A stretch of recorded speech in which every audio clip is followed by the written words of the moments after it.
Ebenezer Ezekiel was a man turned in by his longtime neighbor and friend because of Holocaust paranoia and false suspicion. Several weeks later, this very same neighbor was also taken in as well. At the point that Ebenezer is writing the letter, he is in a work camp, and is very close to death in emotion, body, and spirit. He has gotten a hold of some makeshift paper and a makeshift pencil from a dead man.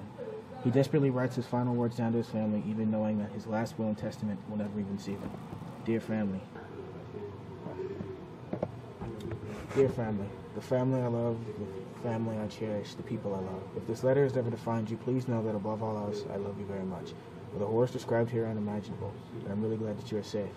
My wife, dear Agna, please know that I have always been faithful. I love you with all my heart, and I have never cheated.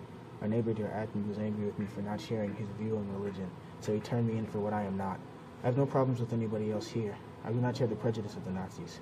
And the only reason I write this letter is because even if I am to survive the horrors of this camp, I will be sent to prison for what they falsely accuse me of. Luckily for me, that's the only luck I've experienced in this whole experience. Perhaps the only luck I have experienced in this situation would be that I was just outside the loan to be tortured. Horrible tortures that they take away. I hear their screams and they keep me up at night. I hear them. As we have always known that homosexuality is frowned upon, the horrors described here have once been described by others to be hell.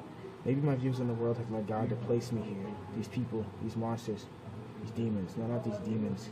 These are indeed the atrocities of which man commit. Forget our capacity to hate. I've once read that all the sins of men are equal, but seeing what I have seen, experienced what I have experienced, I know for a fact it's not to be true. Everyone around me is dying. Death has completely numbed my soul.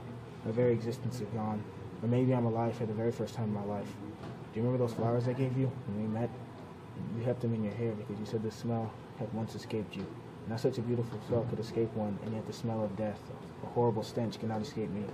The smell, no, not the smell, the stench of death. And first coming into the camp, the young to the old are burned alive in furnaces.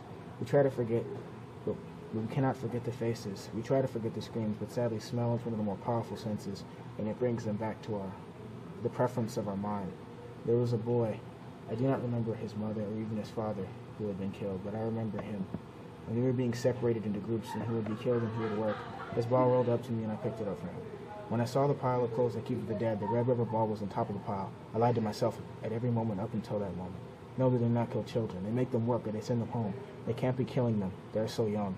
I lied to myself. But that red rubber ball was a form of the greatest of truth. Such a small symbol had so much power over me. It was the first human emotion I had felt in a very long time. It saddened me, and it humbled me at the same time. It meant I could still feel pain. It meant I was still human. The Nazis stand for everything that I don't stand for. They rounded up people because they believe differently or they are different. With whom they believe to be different race or who they believe that they are better. I do not believe this. I believe that we are all equal. And even if this was true that was better than the other, and that anybody else was better, we shouldn't help them by killing them or changing them, but helping them to survive. If the children of the world can take these lessons with them, then maybe we can break the chains of our human nature. It may be silly to believe such a thing, but we are only human. They burn the dead without proper funeral or gospel. They pile the bodies like wood, and we all die daily by the thousands. Treated less than dogs. I envy dogs right now. They feed us less than scraps. We work tirelessly through the morning to night, all day, every day. No real water to drink. We are all starving. We do not know how death will claim us, be it hunger, their guns, or broken spirit. Please do not follow the way of their intolerance, but this is what it will lead to. Please keep this lesson with you until all of my days. Sincerely, Ebenezer. Ebenezer's letter was found by a soldier several months later after he died in the camp.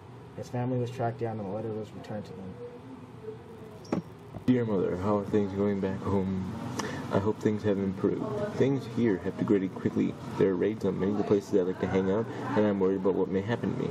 I fear to go to the clubs I love, but if I stay home, what am I really doing with my life?